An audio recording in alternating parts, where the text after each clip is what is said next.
न हुए। मराठा शिविर के पास पहुंचने पर गार्ड ने उन्हें बताया कि पन्हाला की दिशा से मुगल आते दिखे।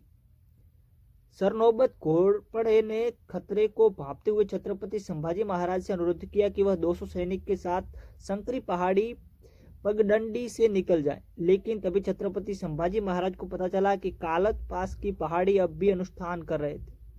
चेतावनी हो के बावजूद छत्रपति संभाजी महाराज उन्हें लाने के लिए वापस लौटे। कालच देखते ही कि वह मुगल घुड़सवार से घिर चुका है और वे तलवार लेकर शहर की ओर भागते हैं। छत्रपति संभाजी महाराज को ढूंढने के प्रयास में एक तीर उनके कंधे में आ लगा और वे जमीन पर गिर पड़े। इस बीच मुकर खान की सेना ने मराठा शिविर पर हमला कर दिया। मुगलों ने सैनिकों का निर्दयता पूर्वक कत्लेआम किया। सरबत घोरपड़े ने इस लड़ाई में वीरगति को प्राप्त हुए। जब छत्रपति संभाजी महाराज संगमेश्वर लौटे, उन्होंने पाया कि पूरा कस्बा दुश्मन की सेना से घिरा हुआ था। हालात की गंभीरता को भांपते हुए उन्होंने सरदेसाई के घर में शरण ली और अंतिम लड़ाई की तैयारी शुरू की।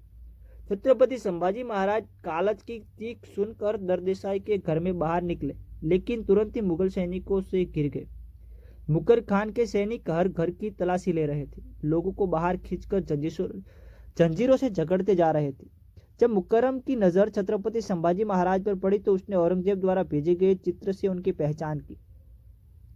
घायल और जंजीरों में जकड़े हुए कालच को भी मुकर के सामने लाया गया।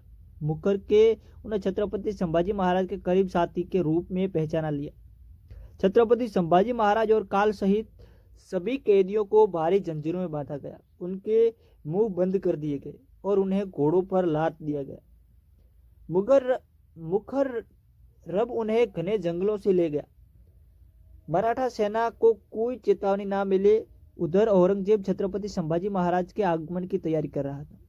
जब कैदियों को किले में लाया गया तो उनकी गरिमा छीन ली गई। छत्रपति संभाजी महाराज और कालच को मसखरे जैसे कपड़े पहनाए गए।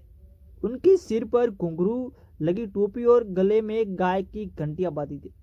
छत्रपति संभाजी महाराज के हाथों को लकड़ी के तख्ते से बांधा गया था। इसके बाद कैदियों को ऊंटों पर बिठाकर गलियों में परेड कराया गया। उनके चारों ओर मुगल सैनिक और दर्शक चीखते चिल्लाते और अपमानजनक बातें कर रहे थे। ढोल और गालियों की गूंज के बीच भी छत्रपति संभाजी महाराज और कालच शांत और अडिग बने रहे। उनकी आंखों में ना तो शर्म थी और ना हार का भाव। यह क्रूर परेड बहादुरगढ़ किले की दीवाने आम में समाप्त हुई। खून से सने और जंजीरों में जकड़े हुए छत्रपति संभाजी महाराज और कालच को विशाल कक्ष में लाया गया।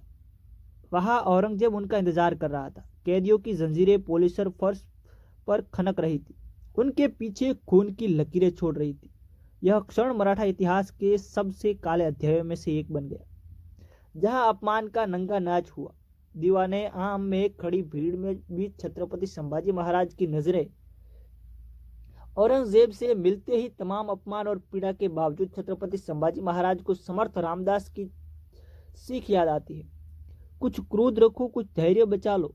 दूसरी ओर औरंगजेब अपनी जीत पर गर्व करते हुए अल्लाह का शुक्र अदा करने के लिए घुटने टेकता है। उसी समय कालच ने मौके का फायदा उठाकर एक शक्तिशाली कविता सुनाई। राजन, आप हो रक्त के देवता, आपको देख बादशाह ने अपना तख्त छोड़ दिया और घुटनों पर झुक गया, उसे उसका सम्मान मानो। इस काव्यात्मक विरोध से औरंगजेब आग बबूला हो गया और उसने तुरंत कैदियों को वहां से हटाने का आदेश दिया। छत्रपति संभाजी महाराज अंधेरे काल कोठरी में पड़े थे, शारीरिक रूप से टूटे हुए लेकिन मानसिक रूप से अडिग। अपने माता पिता की शिक्षाओं से प्रेरित होकर उन्होंने मराठा जनता के दिलों में स्वतंत्रता की लौ जलाने लगे। औरंगजेब सामने खड़ा हुआ। छत्रपति संभाजी महाराज मुस्कुराए और उनकी यह मुस्कान औरंगजेब के गर्व को चोट पहुंचा रही थी।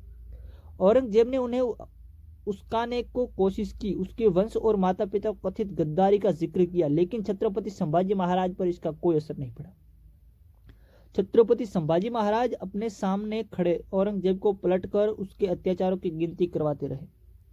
सरमद और गुरु तेग बहादुर को यातनाएं देने से लेकर पूरे हिंदुस्तान में फैलाए गए क्रूरता और रक्तपात तक उन्होंने उनकी हर निर्दयता का उल्लेख किया। उनकी बातें औरंगजेब को झकझोर देती है। इसके बाद छत्रपति संभाजी महाराज को बेरहमी से पीटा जाता है। एक सप्ताह गुजरता है। छत्रपति संभाजी महाराज और कालच को इस्लाम और मुगल साम्राज्य के खिलाफ अपराधों का दोषी ठहराया जाता है। मुख्य काजी उन्हें 15 दिनों की सार्वजनिक यातना और अपमान के बाद मौत की सजा सुनाता है। सजा के दिन छत्रपति संभाजी महाराज सार्वजनिक मंच तक घसीट कर लिया जाता है।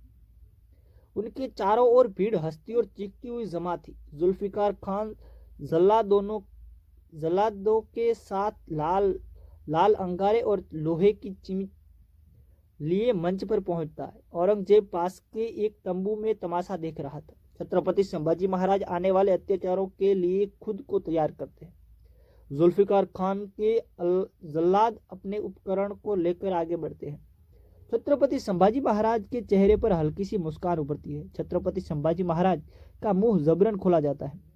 उनकी जीभ को लाल गर्म चिमिया से पकड़ा जाता है और उसे जड़ से खींच लिया जाता है। औरंगजेब उसके बाद छत्रपति संभाजी महाराज की आंखें निकलने का आदेश देता है। रायगढ़ में महारानी येसुबाई को छत्रपति संभाजी महाराज की निर्मम हत्या की खबर मिलती है।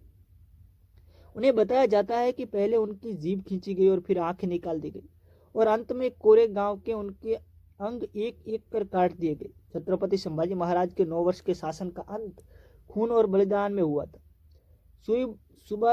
येसुबाई अपने दुख को राष्ट्र के लिए हथियार में बदलने की शपथ लेती है।